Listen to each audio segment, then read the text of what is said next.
Hi, I'm Jeff Hawley, Director of Marketing for Allen Heath, USA. And I'm pretty sure I took a wrong turn somewhere. This is not the convention center. But luckily, as we all know, Las Vegas is actually a German word. Translates as the water, I think. So there's plenty of water around. I can just wander around here in the desert for a while on a horse with no name. Should be totally fine. Pretty sure it's going to be fine. Stay tuned for more from Allen Heath, USA. Let's see how things have been shaping up with Richard and the team actually back at the convention center.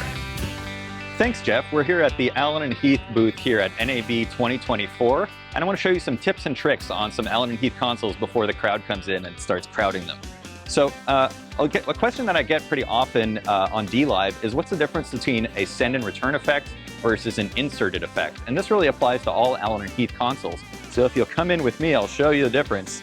A send and return effect is the default for most time-based effects like reverbs and delays. And you'll see that right now we have down here, this is a stereo reverb. And if I hit mix on this reverb channel, the faders now send to that reverb. And it has a dedicated bus that feeds into the effects processor, and then that comes back on a return channel. So that's a send and return. You have the bus that goes to the effects processor and then a return channel, so you could balance how much of that wet effect comes through in the mix.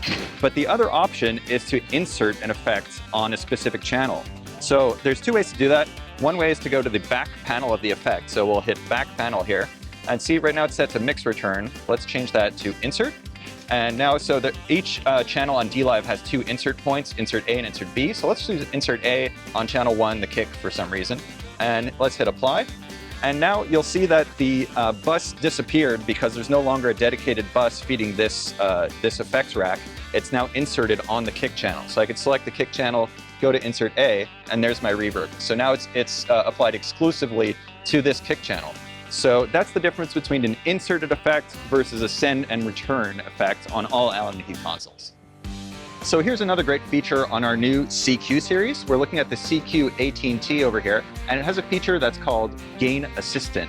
And that means it can automatically set the gain for you on an input channel and then monitor the gains to make sure you're not clipping. So if you come in with me, I'm going to set the gain automatically on channel number 1 here. So I'll hit auto set. And now I'm talking into this microphone, check, check, check, 1, 2, 1, 2, 1, 2, and you'll see that the gain is automatically setting to the perfect level so that I'm always hitting around 0 dB. And after it's completed, the auto gain is on. So now if I start clipping and I'm talking really loud, it's going to cut down the gain very slowly to make sure that my mix doesn't get too distorted. So that is the Gain Assistant on CQ series. NAB 2024 opens tomorrow, so be sure to come visit us here in the Central Hall at booth C6620. Okay guys, seriously, I cannot find the convention center.